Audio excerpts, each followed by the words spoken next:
અધ્યાય 5 ભગવાન વિષ્ણુ દ્વારા મધુકૈટભનો વધ. સૂતજી બોલ્યા, જ્યારે જગતગુરુ ભગવાન વિષ્ણુના શરીરમાંથી નિંદ્રા દૂર થઈ ત્યારે તેમણે જોયું કે ત્યાં પ્રજાપતિ બ્રહ્માજી ભયભીત થઈને ઊભા છે. ત્યારબાદ મહાતેજસ્વી શ્રી વિષ્ણુ મેઘની જેમ ગર્જના કરવા લાગ્યા. ભગવાન વિષ્ણુ બોલ્યા, પદ્મયોની બ્રહ્માજી, તમે જપ તપ છોડીને અહીંયા કેવી રીતે આવી ગયા? બ્રહ્માજીએ કહ્યું, ભગવાન, મધુ અને કૈટભ નામના બે દૈત્યો તમારા કાનના મેલથી ઉત્પન્ન થયા છે. જગતપ્રભુ, તેમનાથી ડરીને હું આપની પાસે આવી ગયો છું. હવે તમે જ મારી રક્ષા કરો. સૂતજી બોલ્યા, એટલામાં જ મદમસ્ત મધુ અને કૈટભ બંને મહાબળવાન દાનવ બ્રહ્માજીને શોધતા શોધતા ત્યાં આવી પહોંચ્યા. તે બ્રહ્માજીને કહેવા લાગ્યા, ભાગીને તું અહીંયા વિષ્ણુની પાસે આવી ગયો છું. શું તું અમારાથી બચી શકીશ? અમારી સાથે યુદ્ધ કર. મધુ અને કૈટભની વાત સાંભળીને વિષ્ણુ દૈત્યોને કહેવા લાગ્યા, હે દાનવ શ્રેષ્ઠ, તમે ઈચ્છાપૂર્વક મારી સાથે યુદ્ધ કરો. હું તમારું અભિમાન દૂર કરીશ. સૂતજી બોલ્યા, મધુ ક્રોધિત થઈને તરત જ ભગવાન વિષ્ણુ સાથે યુદ્ધ કરવા આવી ગયા.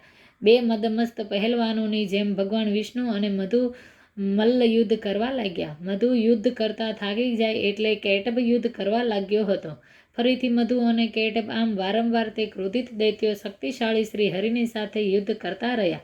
જ્યારે 5000 વર્ષ સુધી યુદ્ધ ચાલ્યું રહ્યું ત્યારે ભગવાન શ્રી હરિ મધુ અને કૈટભના મૃત્યુ વિશે વિચાર કરવા લાગ્યા. વિચાર કરતા ખ્યાલ આવ્યો કે દેવી ભગવતીએ આ દૈત્યોને વરદાન આપ્યું છે. તે ઈચ્છાએ ત્યારે જ મૃત્યુ તેમની પાસે આવશે. ભગવાન વિષ્ણુ આમ વિચાર કરી રહ્યા હતા. એટલામાં જ મનને મુગ્ધ કરનારી ભગવતી યોગ નિદ્રાના શ્રી હરિને દર્શન થયા. ત્યારે તે કલ્યાણમયી દેવી આકાશમાં વિરાજમાન હતા. દેવી હસીને કહેવા લાગ્યા, વિષ્ણુ, તમે દેવતાઓના સ્વામી છો. હરે, હવે ફરીથી યુદ્ધ કરવા માટે તૈયાર થઈ જાઓ. હવે આ બંને શૂરવીર દાનવો છળ કપટથી મારી શકાશે. મારી વક્ત દ્રષ્ટિથી તેઓ ચોક્કસ મોહમાં પડી જશે. નારાયણ, મારા માયાથી દાનવો જ્યારે મોહિત થઈ જાય છે તરત જ એમનો વધ કરી નાખજો. સૂતજી બોલ્યા, તે સમયે ભગવાન કરુણા સાગરમાં ભીંજાઈ ગયા હતા. તેમને જોઈને ભગવતીએ અટ્ટહાસ્ય કર્યું. તેમની આંખો લાલ થઈ ગઈ હતી.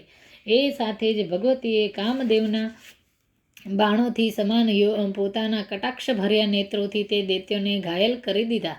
પછી તો દેવી ભગવતીની તીરછી દ્રષ્ટિથી દુષ્ટ મધુ અને કૈટભ તરત જ મોહિત થઈ ગયા. આ કેવું મનોહર અદ્ભુત દ્રશ્ય નજર સામે આવી ગયું. આમ વિચાર કરતા દૈત્યો મનોહારી દેવીની સામે જોતા જ રહી ગયા. ભગવાન વિષ્ણુ કાર્ય પૂર્ણ કરવા માટે સતર્ક તો હતા જ. તેઓ દેવીની ઈચ્છાને જાણીને સમજી ગયા કે હવે દૈત્યો મોહિત થઈ ચૂક્યા છે. તેમણે મધુર શબ્દોમાં કહ્યું, વીર, તમારી જે ઈચ્છા હોય તે વરદાન માગો. હું તમારા યુદ્ધ કૌશલથી અત્યંત પ્રસન્ન થઈને તમને વરદાન આપવા તૈયાર છું. સૂતજી બોલ્યા, તે સમયે મધુ અને કૈટભ કામતુર હતા. તેમને પોતાના બળનું અભિમાન તો હતું જ. એટલે તેઓ ભગવાન શ્રી હરિને કહેવા લાગ્યા, વિષ્ણુ, અમે માણવા માટે આવ્યા નથી. તમે અમને શું આપી શકવાના છો? અમે યાચક નથી, અમે તો ઉદ્ધારદાતા છીએ. ઋષિકેશ, તમારે જે વરદાન માગવાની જે ઈચ્છા હોય તેની અમારી પાસે પ્રાર્થના કરો. મધુ અને કૈટભની વાત સાંભળી ભગવાન વિષ્ણુએ કહ્યું, જો તમે મારી ઉપર પ્રસન્ન થયા હો અને મને વરદાન આપવા ઈચ્છતા હો તો બસ તમે બંને મારા હાથે મૃત્યુ સ્વીકાર લો. સૂતજી બોલે, શ્રી હરિની વાત સાંભળીને મધુ અને કૈટભ આશ્ચર્યમાં પડી ગયા.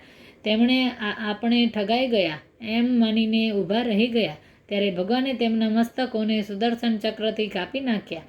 મધુ અને કૈટભનું પ્રાણ પંખેરું ઉડી ગયું. આ સમયે આખા સમુદ્રમાં તે દૈત્યોના રક્ત અને મજ્જા ફેલાઈ ગયા. મુનીશ્વરો, ત્યારથી પૃથ્વીનું નામ મેદની પડ્યું છે.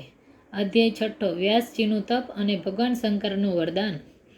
ઋષિઓ બોલ્યા, સૂતજી, આપે પહેલાં જણાવ્યું કે વ્યાસજી ઘણા તેજસ્વી હતા.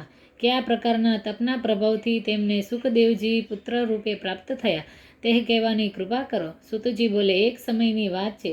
મહાભાગ વ્યાસજીએ તેમના ચરણોમાં મસ્તક નમાવ્યું અને તે પોતાના આશ્રમમાં ચાલ્યા ગયા. હું કોઈ સ્ત્રીનો સ્વીકાર પણ કેવી રીતે કરું, કારણ કે સ્ત્રી તો મારા પગની જકડી રાખનારું બંધન છે. મુનિવર, વ્યાસજી આમ વિચારી રહ્યા હતા એટલામાં દિવ્ય રૂપ ધારણ કરેલી ધ્રુતાચી નામની અપ્સરા તેમને દેખાઈ. ઓમ નમઃ શિવાય.